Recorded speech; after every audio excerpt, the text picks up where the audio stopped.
बरसों पुरानी एक कहानी याद आती है। कहानी सुन के हंसी भी आती है और एक संदेश भी है। कहानी कुछ इस प्रकार से है। 1990 के बैच के आईपीएस ऑफिसर अविनाश चंद्रा एक बहुत ही तेज तर्रार आईपीएस अफसर माने जाते थे।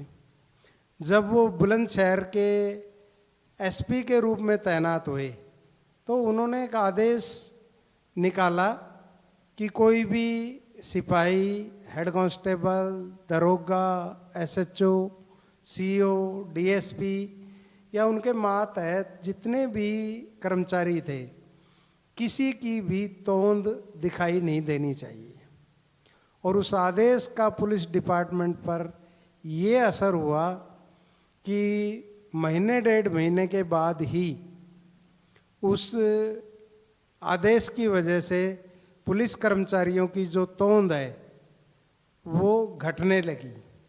और महकमे के अंदर अविनाश चंद्रा जी का इतना खौफ हो गया कि कोई भी अधिकारी या सिपाही, हेड कांस्टेबल, एसओ, दरोगा, उनको देखते ही हड़कंप मच जाता था।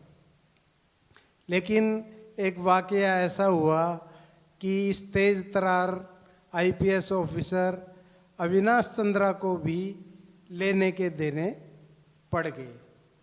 हुआ ये कि मायावती जी ने 2002 के अंदर मुख्यमंत्री पद की शपथ ली और उनके मुख्यमंत्री बनते ही जिला बुलंदशहर व आसपास के जो भी ज़िले थे उसमें काफ़ी लोगों ने पुलिस प्रशासन पर दबाव बनाने के लिए ये कहना शुरू कर दिया कि जी मैं तो मायावती का रिश्तेदार हूँ, मैं तो मायावती का क्लासमेट हूँ, मैं तो जी मायावती के साथ बहुत रहा, और अपने अपने काम निकलवा लेते थे। इससे पुलिस प्रशासन काफ़ी दिक्कतें महसूस करने लगा कि ऐरा गहरा नत्थू खैरा जो देखो मुंह उठा के चला आता है और अपने आप को मायावती का रिश्तेदार बताता है। और अपने उस दबाव में पुलिस को वो काम भी करने पड़ते हैं और उससे पुलिस प्रशासन जो है थोड़ा परेशान सा रहने लग जाता है। अब एक वाकया होता है बड़ा दिलचस्प। वाकया ये है कि मायावती के पिताजी के साथ एक घटना घटित हो जाती है। बुलंदशहर जिले में एक तहसील है खुर्जा, और खुर्जा के अंदर एक मौजपुर गांव है। मायावती जी के पिताजी ने मौजपुर गांव में कुछ जमीन ली हुई थी और वो 10 दिन में, 15 दिन में, 20 दिन में एक बार अपने गांव से मौजपुर गांव जाते थे, अपनी ज़मीन की देखभाल करते थे और थोड़ा वक्त बिताते, वहाँ ग्रामीणों से बात करते। मायावती जी के पिताजी का नाम था प्रभुदयाल जी। वो बहुत ही साधारण जिंदगी जीने वाले आदमी थे, बहुत ही शरीफ इंसान थे और एक मुख्यमंत्री के पिता होने के बावजूद भी उन्होंने कोई सिक्योरिटी वगैरह नहीं ली थी और बिल्कुल उसी तरह साधारण आदमी की तरह ही अपना जीवन जी रहे थे। कभी चाय की दुकान पे चले जाते थे, वहाँ घंटों बैठते, गप्पे लड़ाते, और कभी फोटोकॉपी की दुकान पे चले जाते, जो उनके मित्र होते वहाँ बैठते, लोगों से बात करते। मतलब एक बहुत ही सरल, सुगम, साधारण जीवन जी रहे थे। कोई सिक्योरिटी वगैरह का उनके पास वो नहीं था और एक आम आदमी की ज़िंदगी जो है वो जी रहे थे। मायावती जी मुख्यमंत्री के होते हुए भी उनका जीवन बहुत ही बड़ा साधारण और सरल था।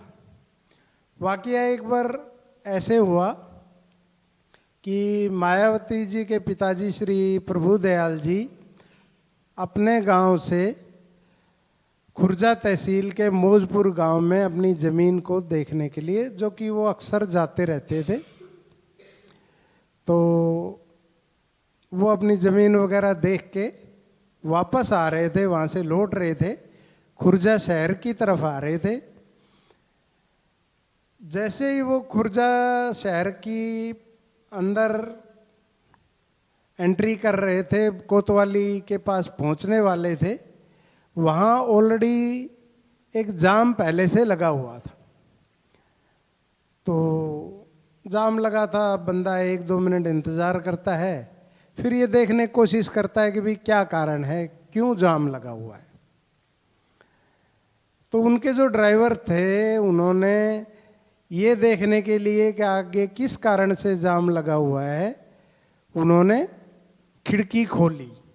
और जैसे ही उन्होंने खिड़की खोली, एक बुलेट मोटरसाइकिल पे एक एसआई जिनका नाम सीपी सिंह था, चरणपाल सिंह था, वो आके उनका एक्सीडेंट खिड़की खोलते वक्त उस गाड़ी से हो गया और एसआई साहब चरणपाल सिंह जी मोटरसाइकिल समेत नीचे गिर गए। अब वो जैसे ही नीचे गिरे, आसपास के लोग हंसने लगे। अब उनको हंसता हुआ देख के चरणपाल सिंह जी का गुस्सा 7वें आसमान पे पहुंच गया। अब बताते हैं कि ये जो चरणपाल सिंह जी थे, ये बड़े गुस्सैल किस्म के आदमी थे। रेहड़ी पटरी, खोमचा, छोटा दुकानदार या छोटे लोगों को तुरंत ही थप्पड़ रसीद कर देते थे, बदतमीजी से बात